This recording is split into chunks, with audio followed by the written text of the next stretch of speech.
Hey everybody, Mark Dolfini, Landlord Coach. I want to talk to you today about the use of checklists. Now, there's a lot of you out there who are really, you're in your beginning stages of starting your business and you're really not sure like what to even put on a checklist, right? Well, the the use of a checklist is really fundamentally to help you remember things that you have to do and really to help you save the mental bandwidth from having to remind yourself to do things, right? But I want you to I want you to think about a checklist as basically your to-do list that you're going to hand over and have someone else to do for you. And when you're putting together your checklists, it's really not so much about um, even thinking about having other people doing things for you, although that's ultimately what you're going to want to do, but really about just reminding yourself the things that are absolutely critical that do need to get done. Now, most people make the mistake of when they're setting up a checklist of putting every little single task of everything that you have to do. So let me put it to you this way. If you were going to put a checklist about going to the grocery store and buying, say, bread, milk, and eggs, right?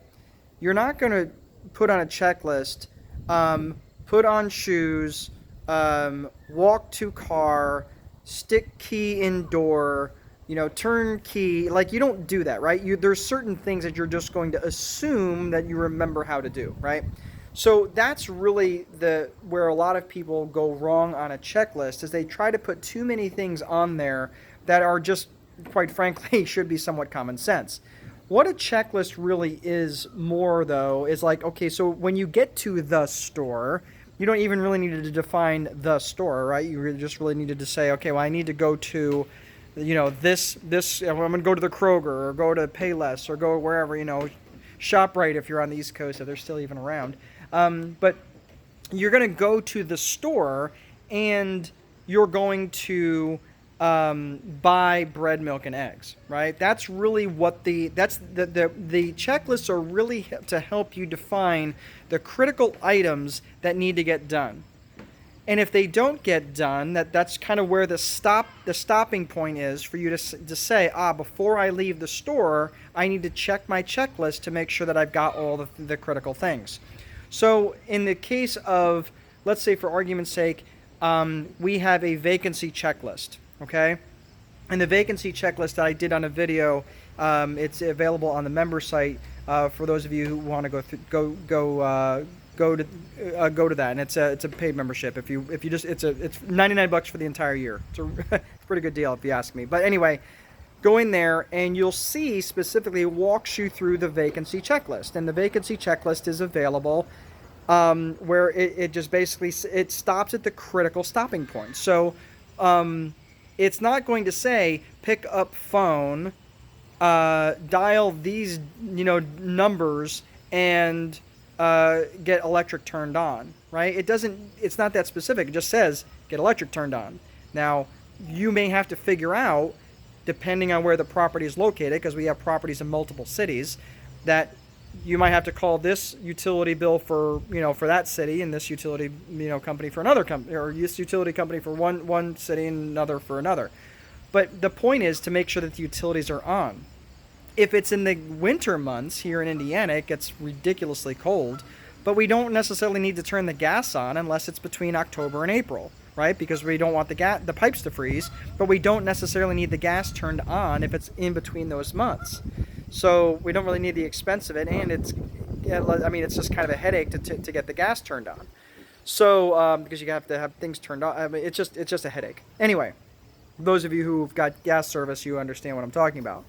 So what the checklist is, and I'm telling you this now, is most people, when they're putting a checklist together, they want to default by putting way too many things on the checklist. So what happens is, what a checklist that should only really be a page long turns out to be like 3 pages long, and what ends up happening is no one uses it, or you don't use it because the thing's just too exhausting. I will tell you, in my time in the Marine Corps, I noticed that the airplane checklists, those were really, really well done. They really stopped at certain points of really critical things. Like if you were in flight and you had an engine shutdown checklist, right? It pretty much walked you through only the critical items to make sure that you didn't do something to like jettison an engine, right? Not that that was possible, but make sure you didn't do something really, really stupid, and at a critical stopping point in, while you were in flight. So these are the certain things that the airplane checklist really did a good job of. So if you have an ability to mimic that kind of thought process, if you want to try to trim down the checklist as much as possible to keep it usable, keep it useful, and really a lot of times you also have to make sure that you're not just doing a checklist just for documentation purposes. That's really not what a checklist is for. A checklist is really more about reminding you or the person who's using the checklist to make sure that the critical items are accomplished. And if you want to keep a checklist as a record to say, yep, okay, well, I want the people who are doing this work to report this back to me, to show me the checklists that are done, then make sure that they initial it, maybe put a date in terms of when that thing was done. Then you have a record of when these things were accomplished, such as when water was turned on or when you called the cleaner to go out and do that. So if the cleaner calls you back and says, no, you never called me, you can look on the checklist and say, well, looks like my virtual assistant called you on this date.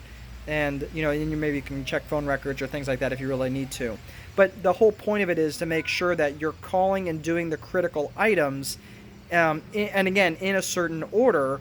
So again, like you don't want to call the cleaners until the painters are done, and you've made sure you've walked through the property to make sure that the house has been painted, or those certain things. So again, these are the sorts of things that a checklist is really, really important, and we'll cover the critical things at the when they're supposed to be done and in the order they're supposed to be done.